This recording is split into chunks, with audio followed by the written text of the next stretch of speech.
E aí, tudo bem? Beleza? Eu sou o Seba Eu sou o Rômulo Mafra. e nós somos 15 minutos. à esquerda. Esquerda. Hoje mudamos a Hoje ordem. mudamos Então, nosso assunto surgiu hoje, nós vamos falar sobre cultura de ódio.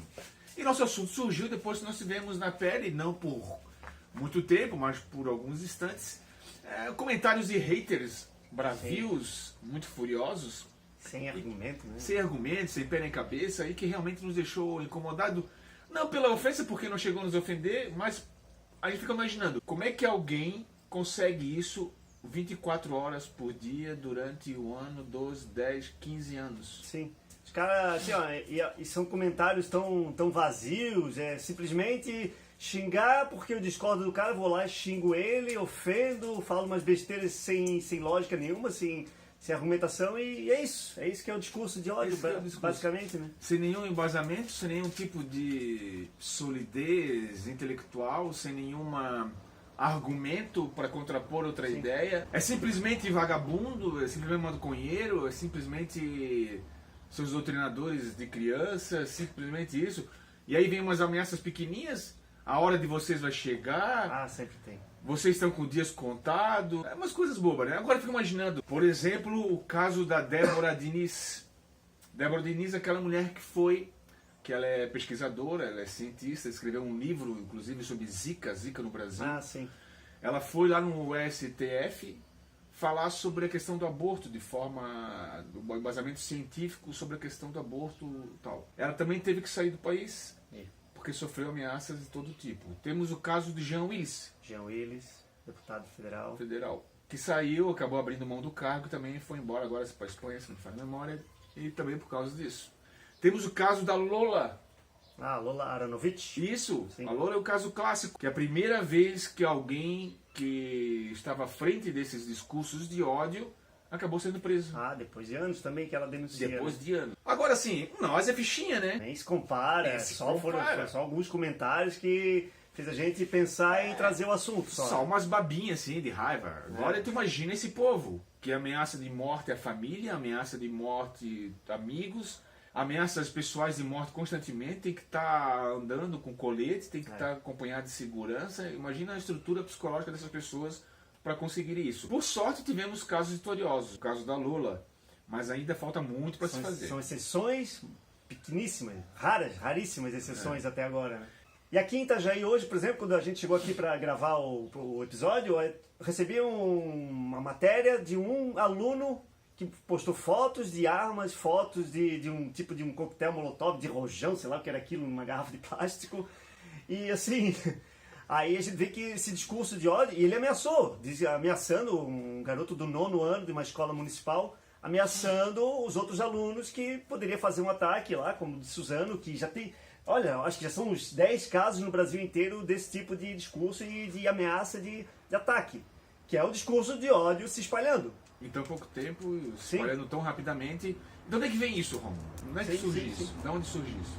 Olha, pra mim, eu participo de grupos de WhatsApp, por exemplo, aí eu vejo as pessoas sendo muito gentis com esse tipo de discurso, com a intolerância, Eu falei até num grupo esses dias, gente, não precisa sair do grupo porque a gente discorda de política. A gente pode simplesmente respeitar a opinião do outro. Não, aí as pessoas não querem pegar e sair do grupo. Porque isso é intolerância. Pô, por exemplo, é um grupo onde eu sou uma minoria. E as pessoas não aceitam que eu me manifeste. Isso é um começo de intolerância. E aí pega esses exemplos, são esses micro-exemplos, Sim, e vai expandindo isso para um contexto maior dentro da sociedade e começa a ter esse tipo de coisa. Por exemplo, na questão das escolas, tem muita... Aí vão questionar as origens disso dentro da escola, por exemplo. Se fala sobre bullying, muito se fala sobre isso também, e o bullying nada mais é também com a intolerância em relação à diferença do próximo. A pessoa que não está dentro de um padrão de beleza, ou a pessoa que está dentro do padrão de inteligência, ou a pessoa que é mais isolada, que tem um comportamento diferente. A intolerância com esse tipo de pessoa, com esse tipo de exceção dentro de um comportamento geral, acaba causando bullying, causando vítimas. Aí a vítima, já de saco cheio, quer se vingar, aí encontra semelhanças em todos os casos, com outros casos, como aconteceu agora, e começa a ir atrás. E aí começa a intolerar. Aí, agora eu te digo uma pergunta, sim, eu quero fazer a pergunta também aos colegas aí que nos assistem. Esse tipo de ação, no caso da vítima do bullying, com quem o ofende, seria também intolerância? Não sei se a palavra é intolerância, claro, é uma violência desmedida, porque xingado e tal, e acaba revidando com uma violência física, que às vezes chega à morte, né? Sim. Mas Uma vingança... pode ser caracterizado como intolerância, ele não tolera que ele seja ofendido, né? Mas agora tudo bem, chegamos num ponto assim, tipo, ele chega num ponto do limite, Isso. não aguenta mais, que está estressado, está na estafa, está num estado psicológico que não aguenta mais. Talvez seja uma reação à intolerância, Sim, uma reação. à intolerância que ele vem recebendo e acaba levando essas coisas. E outras questões, por exemplo, como... E os discursos de ódio acabam também indo por um caminho parecido, né? Isso. Eles são intolerantes e acaba ou chegando no limite as pessoas que não têm mais como aguentar, não suportam mais e revidam materialmente, fisicamente, com agressões. Ou então outras pessoas que realmente não conseguem conceber de forma alguma a possibilidade da diferença. E aí acaba causando esses danos todos. Agora, de onde é que chega o... Por que o limite? Por que a violência como limite? Por que não fica no discurso?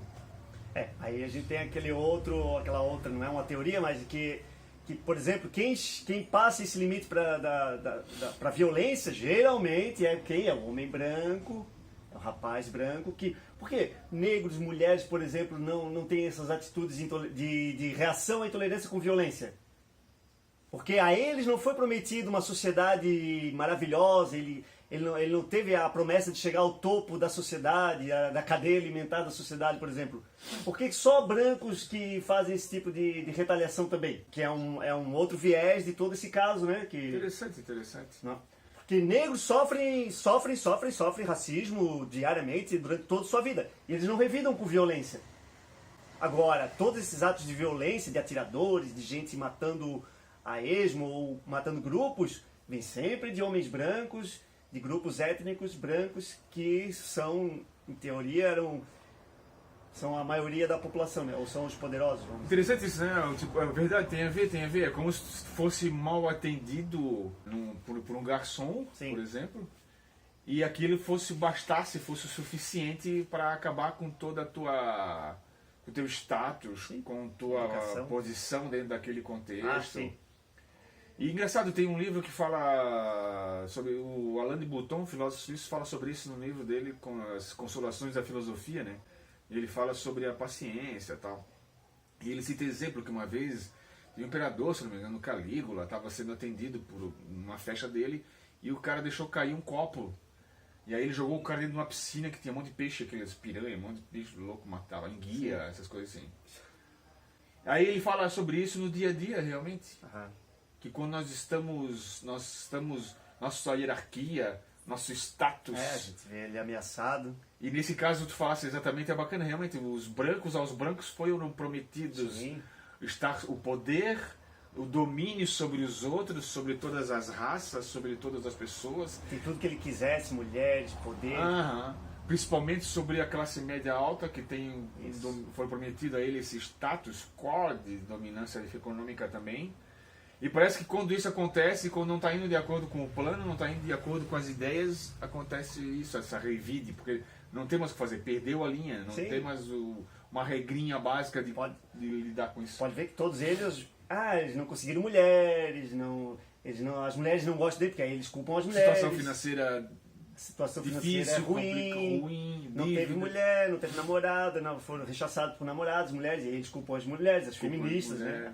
A culpa é sempre dos outros. Culpa é sempre dos outros. Não é dele que não teve capacidade, ou sei lá o quê, qual foi o problema que deu na vida dele. Aí fazem massacre em comunidades muçulmanas, a culpa é do muçulmano. Que está incomodando o país dele, que está tirando emprego, é do estrangeiro, que de lá roubar o emprego dele, que vem coisar dele, mas na verdade ele está ali por situação. Engraçado, nessa hora a meritocracia, o discurso meritocrata não serve para ele. Porque quando é para ter vantagem, quando está bem, o discurso da meritocracia vale. Sim.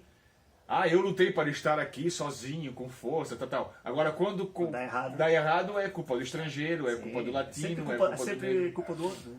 Outra coisa interessante que apareceu sobre isso, uma postagem que eu vi do Camazão, que foi candidato a governador de Santa Catarina, que ele falava assim, quando é negro que acontece que mata alguém, que faz um massacre, ou que participa de uma atividade criminosa com arma que causa vítimas, se procura falar sobre redução da unidade penal. Isso. Se procura falar sobre favela, aumentar a segurança na favela, etc. Quando é latino, vamos fazer muro. Constrói muro. Constrói muro. Vamos cuidar da imigração. Se fosse no caso aqui venezuelano, Venezuelano, vamos fechar a fronteira, vamos impedir a vinda desses venezuelanos. comunistas, são estrangeiros. Agora, quando é branco, Aí tem é problema. influência de filme, Sim. influência de videogame, qualquer coisa, se tira... É impressionante, né? Eu não tinha pensado sobre isso. E é verdade. A maioria dos brancos, quando acontece uma coisa com branco, é influência geral disso. Olha, temos que cuidar da sociedade, a sociedade está com problema. Realmente, é óbvio que a sociedade está com problema. Inclusive quando é negros, quando são latinos, quando são estrangeiros e quando são os brancos também cometendo a mesma coisa. E ali nesse caso de Itajaí hoje que eu estava lendo aqui da nossa cidade, que teve um garoto, aí vejo as pessoas dizendo, vamos orar, vamos pedir a Jesus, a Deus para que isso não aconteça. Gente, não é assim que se resolve. Não é simplesmente deixando na mão de uma entidade divina. Não é Jesus, não é Deus, não é Allah, não é ninguém que vai salvar isso. É a própria sociedade que tem que ver qual é o problema dela. Eu acho que é também uma forma de não... O que acontece? Não enxerga, não vê, a pessoa não quer ver, ou dentro do que a possibilidade que ela tem, é o que sobra. É só o que sobra é orar, rezar. Agora, aí quando surgem políticas, quando alguém surge e fala assim, vamos fazer políticas públicas para tentar resolver a questão da segurança. Aí parece que as pessoas se eximem da ação, né? Vamos lutar contra... Não queremos a liberação das armas. Não, aí não pode, né? Aí não pode. Não, por que minha liberdade? Aí muda o discurso, né? Aí o discurso é outro já. Vamos facilitar o acesso, vamos abrir o mercado para as armas. Aí parece que as pessoas se perdem um pouco. Mas porque é o meu candidato, porque ele é a favor, então eu só ignoro tudo. Sim. Agora uma coisa interessante, e aí eu queria abrir um parênteses aqui, que é o seguinte, né? Como existem casos, como existem pessoas que têm esse discurso de ódio, discurso de intolerância, que cometem crimes diariamente, semanalmente, mensalmente, toda a vida, e usam Deus como referência, né?